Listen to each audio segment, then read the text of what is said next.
Sí, un día de estos, un periódico puso en evidente a uno de los dirigentes sindicales más connotados de las instituciones públicas haciendo un negocillo ahí un contrabandillo en Paso Canoas, que son negocios más o menos legales. La gente va allá y adquiere algunas tarjetas adicionales y con eso completa, ¿verdad?, las compras que alguien quiera hacer.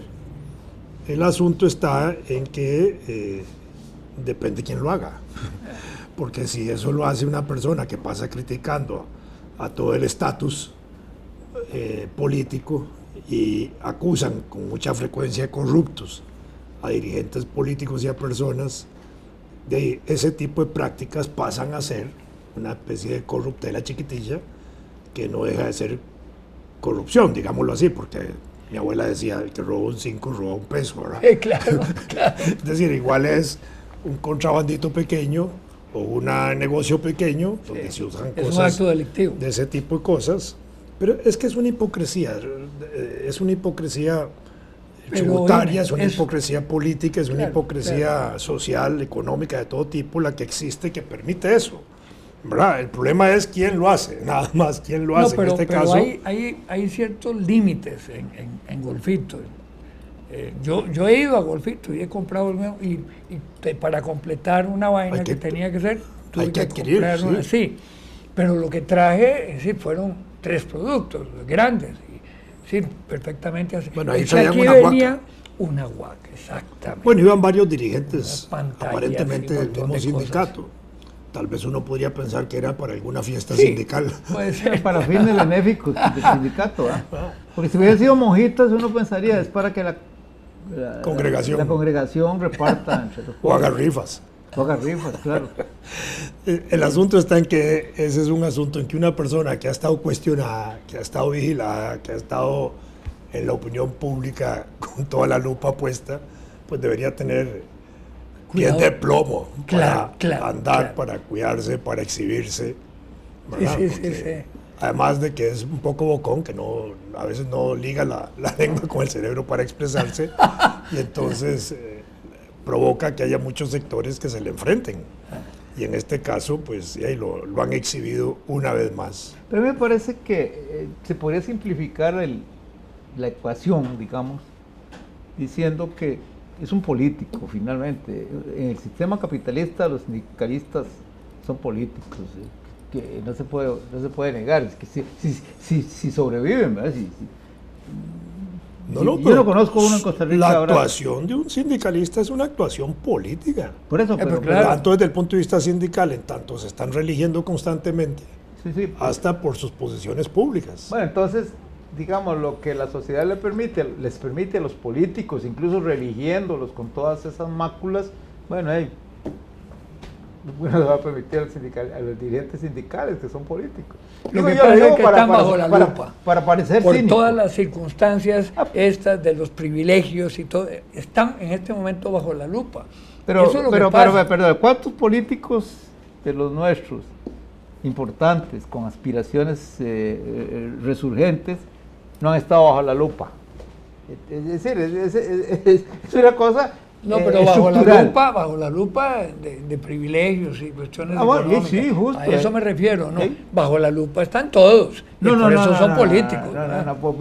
Bueno, yo me refiero... Algunos están con telescopio y otros con microscopio. Unos cuesta mucho verlo a lo largo y otros cuesta mucho verlo cerca. Yo me refiero a hechos concretos por los cuales están bajo la lupa, ¿no? Claro que todo el mundo debería estar bajo la lupa. Y más en estos tiempos, con todos los recursos que tienen los chismosos y los voyeurs para seguir a la gente. En una reunión con un grupo de amigos decían, un gran amigo yo tengo amistad con él, pero ya no me meto en defender ni nada, porque Gabriel Pacheco, y decía, es que qué interesante, ¿verdad? No hizo nada y entregó el Estado como un dio muchos abrazos. No, pero entregó la economía del país muy bien. No gastó nada, bueno, pero la entregó muy bien. La entregó sin gastos. Y la agarró y la agarró su amigo y despatarró en la caja nombrando ¿por qué mi amigo? un Yo montón. los políticos no tengo amigos, lo Pero juro. vos trabajaste con él, digo yo. No, perdón. Si te empiezo a contar aquellos con los que vos trabajaste también, perdóname. No. Una cosa es Yo, eso y otra. eso de tu amigo lo dije Con medio ironía. broma. No, lo dije para no decir nombres, A mí esa no es me la importa, a mí no realidad. me importa, a mí no me importa. Pero realmente el que gastó todo lo que había quedado ahí fue Oscar, ¿verdad? Pero no solo eso, cuando nombró a aquel señor de presidente de la caja, ese despilfarro que hicieron en la caja fue Atila. monstruoso. Atila.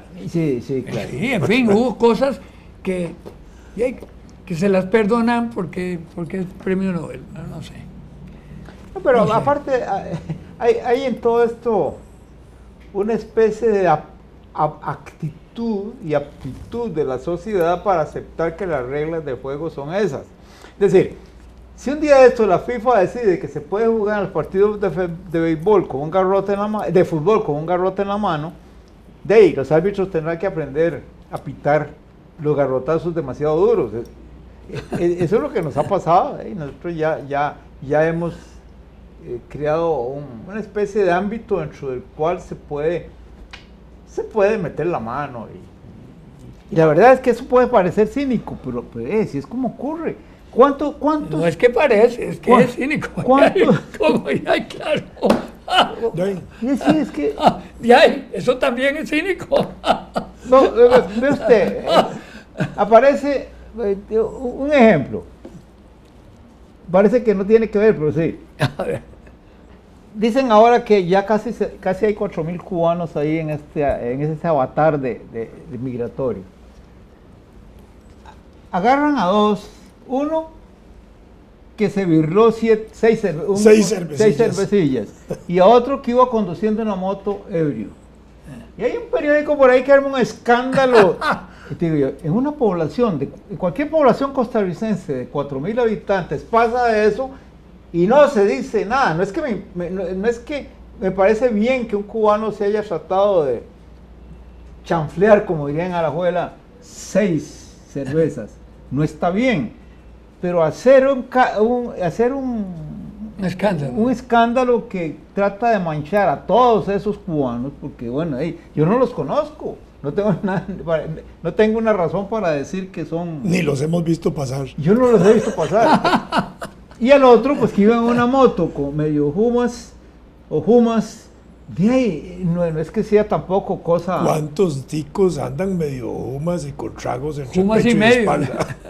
Y Todos los días se denuncian accidentes exacto, por eso. e incluso de personajes. Sí, No claro. les pasa nada.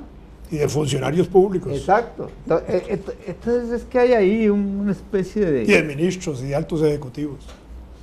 En un En debate. el pasado. En el pasado. En un debate. Ya los CNN, últimos ministros son aparentemente abstemios. tocaron el punto de los cubanos. Y entonces dijo uno de esos expertos estúpidos, ¿verdad? Dice, bueno, es que... No digas malas palabras. Bueno, expertos. Expertos. que básicamente el problema era de tipo político entre dos naciones que no se querían y que se tiraban, que los nicas les tiraban a los ticos y los ticos les tiraban a los nicas. Digo yo, qué análisis más superficial y más idiota.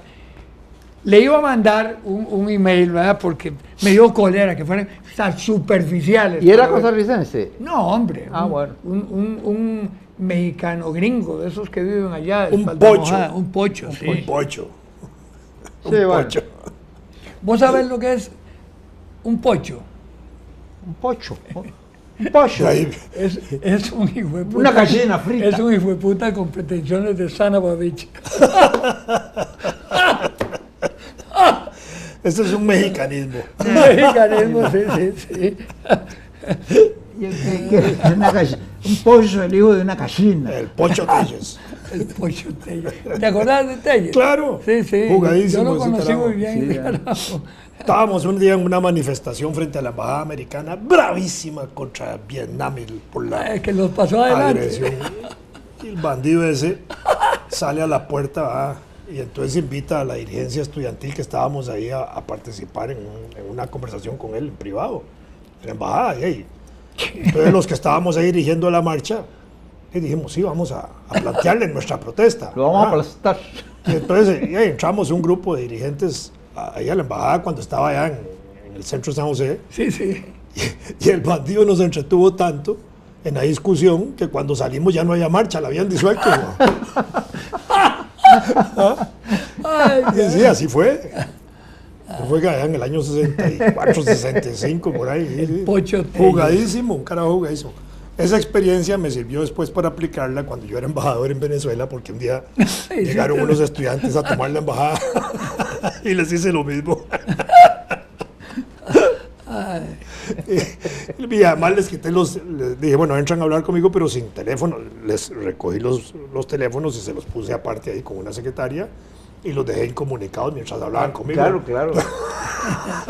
No tenían cómo comunicarse del 10º piso hasta el primer piso con la masa estudiantil. Cuando salieron no había nadie. ¿No has tenido más informaciones de Venezuela? Vos que sos muy arrecho para eso. El jueves próximo, en la víspera de las elecciones, hablamos de la situación con datos. Sí, me llegaron anoche justamente resultados de una encuesta Keller muy interesante, pero no la he analizado bien.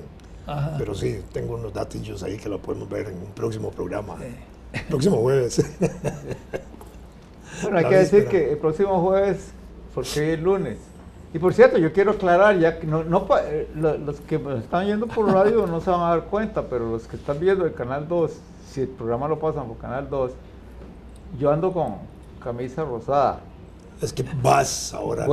Es que hoy voy al Banco de Costa Rica a cambiar un cheque y quiero ver si me va bien. No se llama Banco de Costa Rica, ahora se llama, ¿cómo es que le pone un nombre así? Cristal. ¿Ah? Cristal. Al banco, bueno. Pero además es el cristal negro. No es que Sí, tiene el banco cristales negro, negros. Y además el Banco Negro, le decía. Pero no es por los negros de Costa Rica. Es porque negreramente tratan a la gente, seguro.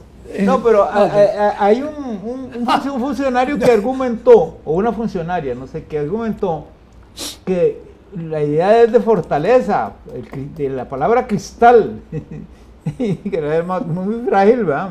Pero además, vos descubriste, Fernando, que el cuentito del cristal tampoco era muy local. Ah, bueno, sí, porque y yo he oído muchas historias de la cantidad que costó esa idea, digamos, desde el punto de vista publicitario, de creatividad y todo eso. Y resulta que ahí en las redes me pongo en contacto con algunos conocidos y entre todos encontramos una cosa. La idea está muy lejos de ser original, es un plagio. De un talibán. Un plagio de un talibán publicitario, pues, supongo, que tiene que ver con BAN, porque resulta que tiene que ver con BAN. Yo puse todos los datos en la ficha catalográfica en Facebook, así que por ahí anda, y varios lo están echando a correr. Resulta que es que en la campaña laborista, en la campaña electoral del Reino Unido de este año, la que perdieron los laboristas de calle, los laboristas usaron unos vanes, unas camionetas de esas lindas, rosadas, pintadas de rosado. Pink Floyd. From women to women. Y una carambada total. Y claro. Con una foto de Pink Floyd. No, entonces, claro, hay el Pink Panther. Pink Panther, sí, claro, la pantera rosa. Hay un humorista de la televisión que agarró el tema y empezó diciendo, bueno, tenemos esta novedad. En las elecciones en el Reino Unido ha aparecido esto, y aparece el tal BAN rosado, ¿verdad? Y entonces empieza a burlarse de eso, pero le preguntan a una señora que va con su niña en un autobús, ¿qué le parece? Y entonces dice ella, a bit patronizing.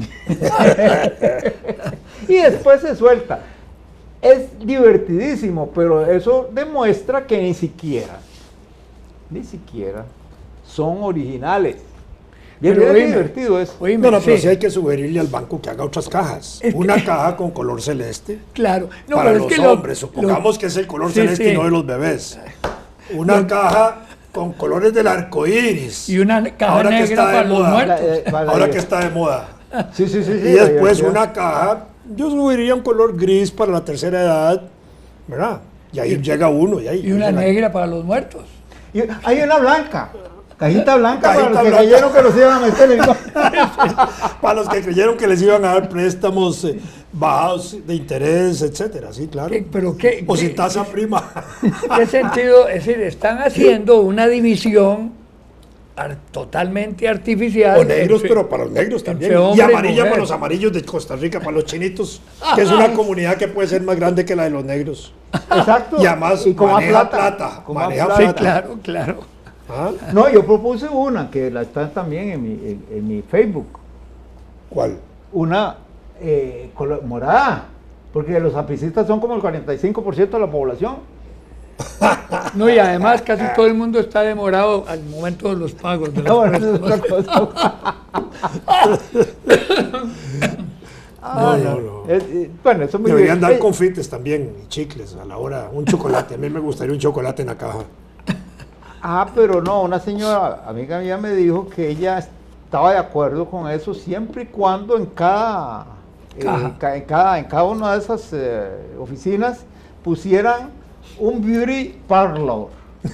Un beauty parlor para que ella llegara y mientras hacía fila le hicieran el cabello, las cejas. Y yo creo que tiene razón, me parece. Un pedicure también. Por eso, una podóloga, me dice que ella quería una podóloga. Una patóloga, son las que arreglan las patas. No, pero bueno, es una ocurrencia Una ocurrencia. interesante. Eso es. A mí me ha Una traído ocurrencia. tantos intercambios de chistes en la red que les estoy agradecido porque pasé un fin de semana Divertido. de carcajadas por todos lados. Pero bueno, lo decía eso porque hoy es lunes y mencionaste que el jueves vas a traer en la próxima, un programa próximo vas a hablar de Venezuela. ¿Eh? Hoy es lunes de moda. Ah, no, es el jueves. No, Digo, para tener la víspera los datos, a ver cómo se pinta. Sí, Porque ahora está más complicado el ambiente. sí, lo que pasa es que yo no Han habido tengo asesinatos fuentes de de algunos dirigentes información y la locales. única fuente de información sos vos para mí. Que montones de No, cosas. me llegaron la encuesta Keller y dos resultados más de análisis Ajá. de grupos que analizan la En situación. términos, yo no digo en un análisis de detalle, pero en términos globales, ¿cómo anda la encuesta que En términos generales, todo apunta a una derrota del oficialismo muy fuerte. Sí. Sí. Incluso hay ventajas de 20 y 30 puntos en regiones, ¿verdad? Y el presidente ya amenazando de que, por un lado, van a reconocer los resultados, pero no dice que aún en el caso de los resultados opositores, si ganaran, no van a dejar caer la revolución. Entonces ese Sí, es un no, lenguaje claro. muy confuso y contradictorio, porque dan la sensación de como no van a respetar un resultado electoral, pero yo creo que esta semana es una semana intensa de... Sobre de todo lucha. hay un detalle en eso que lo sorprende a uno. ¿Cuál revolución? ¿Qué es lo que han hecho?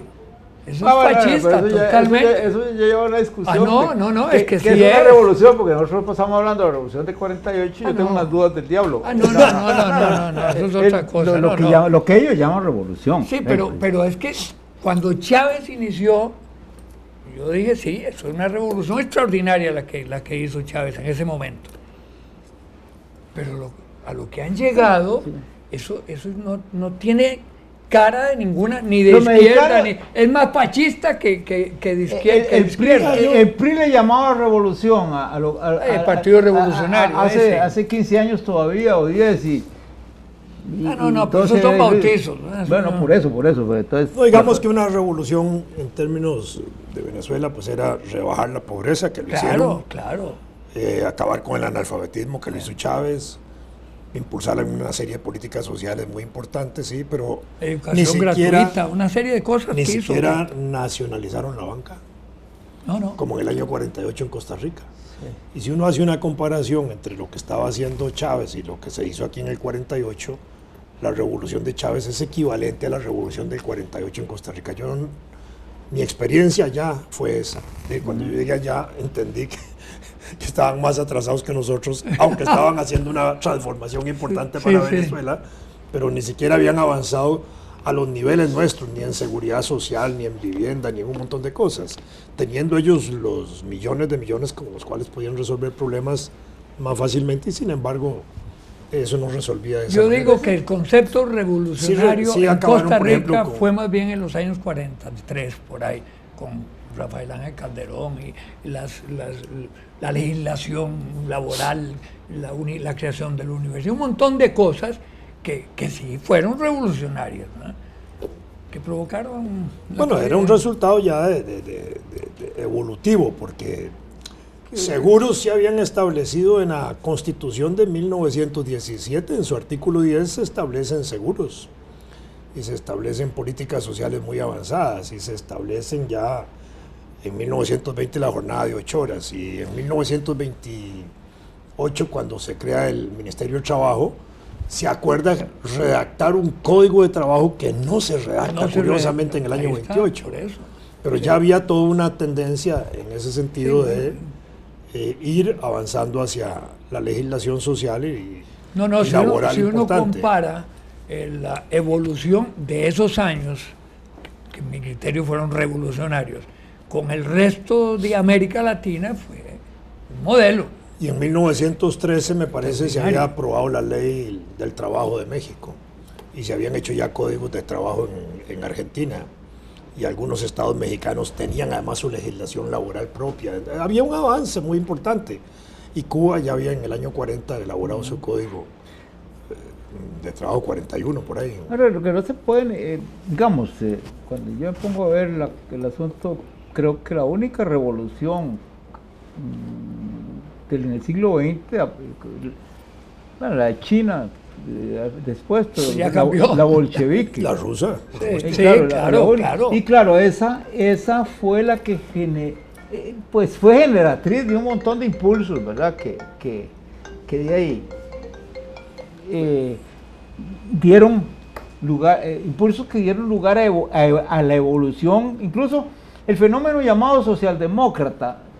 Si uno se pone a ver, y fue tolerado solo porque le bajaba un poco el piso a la revolución bolchevique. Porque era una decisión. Un socialismo democrático. Los comunistas surgen, para ponerlo más bien al revés, de la socialdemocracia, porque en el siglo XIX lo que existían eran los partidos obreros socialdemócratas, entre ellos el Partido Obrero Socialdemócrata Ruso, que entre 1898 y 1903 se divide y forma los mencheviques y los bolcheviques, y a nivel internacional surgen los partidos socialdemócratas en su rama de Edward Bernstein, dirigidos por él, y el enfrentamiento, digamos, con los leninistas y con los que evocaban la tradición marxista clásica del siglo XIX, pero ahí ya se constituyen esas dos vertientes, y tiene su choque importante en la Primera Guerra Mundial, a propósito de la discusión que hay de cuál debe ser el papel del movimiento obrero en torno a la guerra. Entonces los socialdemócratas sostenían la tesis de ir a defender la patria primero, bajo las banderas de cada país, los trabajadores entonces, y los leninistas de que la guerra era una guerra imperialista y que los trabajadores de un país no debían ir a pelear con los trabajadores del otro país, sino que se pelearan entre los burgueses y los capitalistas. Era más o menos la tesis, así de sencillo. Eso está muy dibujado en Ana Karenina. Sí. Bueno, sí, claro. Hace todo el planteamiento ese que estás haciendo. Sí, la pugna y lo que era en la época. Sí, claro. Sí. Bueno, aterrizamos. Hay que aterrizar. Hay que aterrizar.